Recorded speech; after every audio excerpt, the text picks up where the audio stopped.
Welcome to Huntington Beach Horizons, a program for and about the arts in our area.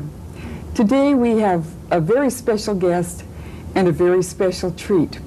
I want to welcome today Dan Gatland. Welcome, Dan. Thank you, Elaine.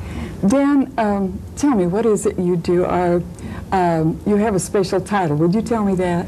Well, I play the Celtic Harp. And, the Celtic Harp? The Celtic Harp. All right. That's an older style of harp that doesn't have any of the pedals like the, you know, the concert harps you see now. Right. And a person that plays this type of harp, as distinguished from the pedal harp, is called a harper instead of a harpist. So the person playing a big, beautiful golden pedal harp is a harpist. That's a harpist. And then those I'd like to say those of us, because I'd love to learn to play the harp, who play the Celtic harp and other kinds of harps are harpers. Right. Any kind of harp that doesn't have pedals. I see. All right. Could you tell us a little bit about this instrument? I think it has a very long history. Well, the harp itself has a very long history. It was first mentioned around 3,000 years ago in Sumerian writings.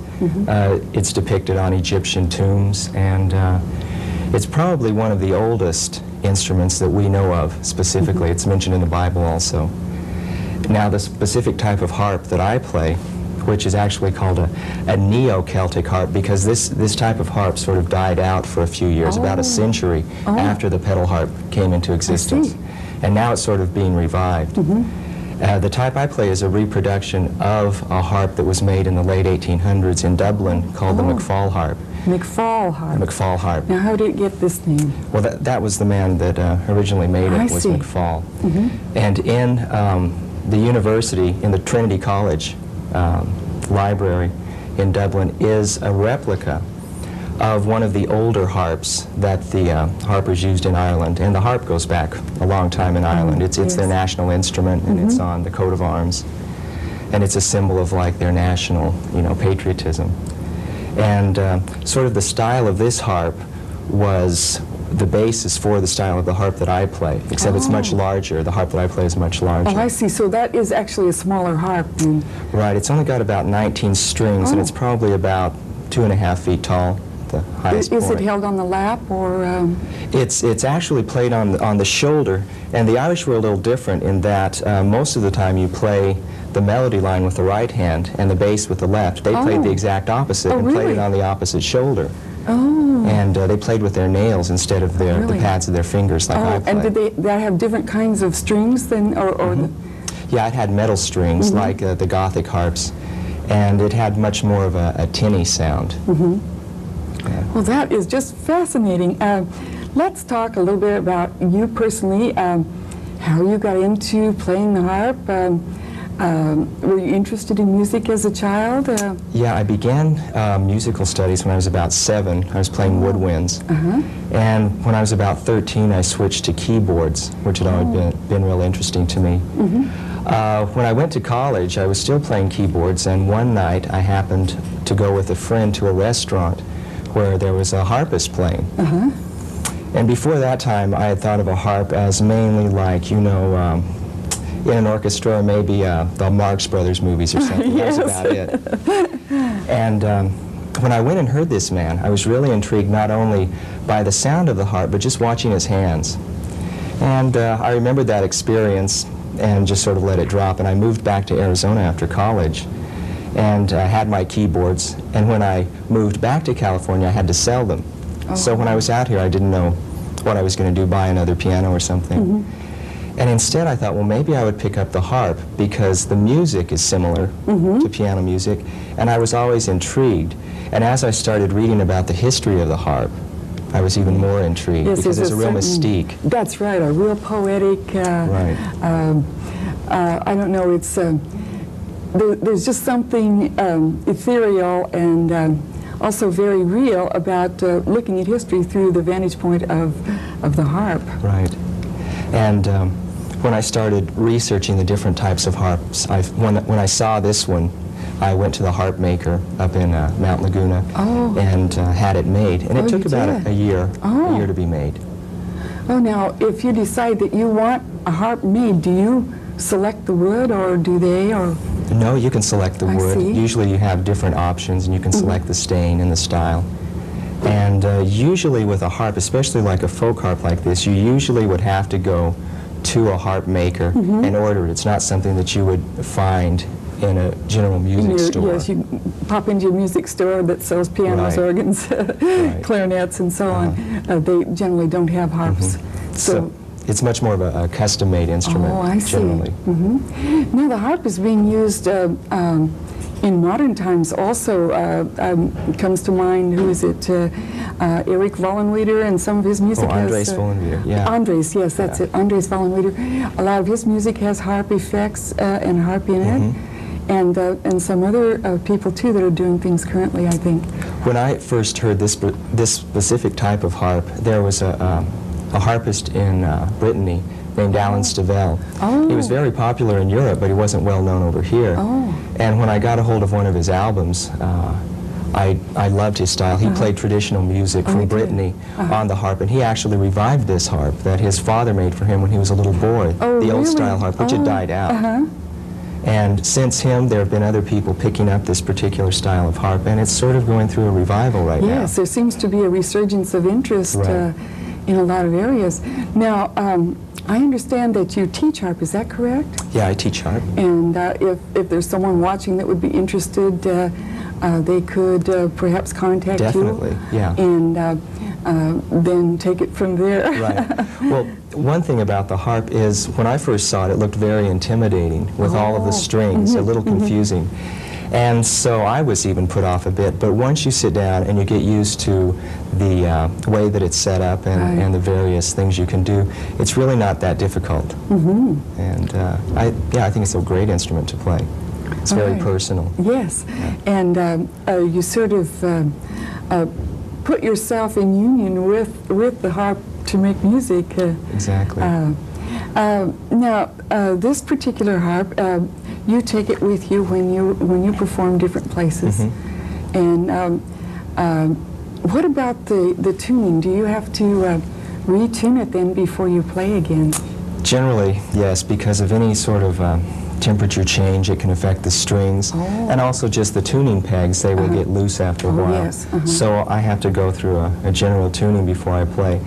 Luckily, most of the strings stay in tune, so it doesn't take that I guess long. that shouldn't be surprising, because if someone moves a concert grand to play it, then it has to be retuned, Right. because just the weather, the moving, and all that can cause things to be a little out of sync, I Right. think. All right, and I understand that today you're going to play something for us. Right, I have some pieces that I'm going to play. Most of them are traditional pieces that are a little obscure, but I really enjoy them. That's the type of music I Now, specialize is in. this Irish or Celtic music, or? One of the pieces is from the Isle of Man. Oh. And another piece is a 13th century Italian piece. Oh, really? So we'll give you a couple of different styles that can be played on this harp. All right.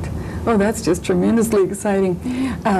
What we'll do is we'll just take a short break and allow you to get your harp all set up. Okay. And we'll be able to share this wonderful music with our viewers. Okay, thank All you. right.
was just beautiful, Dan. Thank you. I really just thank you so much for playing for us. And could you tell us a little bit about the first piece you just played?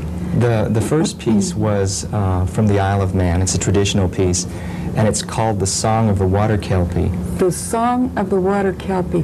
Now, tell us, what is a water kelpie? A water kelpie is a kind of spirit, I guess, that lives out in the ocean. Sometimes it appears, sometimes it appears as a man, but usually as a horse. Oh. And what it does is call to people, supposedly, and they go towards the water and drown. Oh. So it's sort of a... So you sort of beware of the water kelpie. Right, exactly. And this song is supposed to be a song that this creature sings. That would lure the unsuspecting person out into the water, in other words. All right.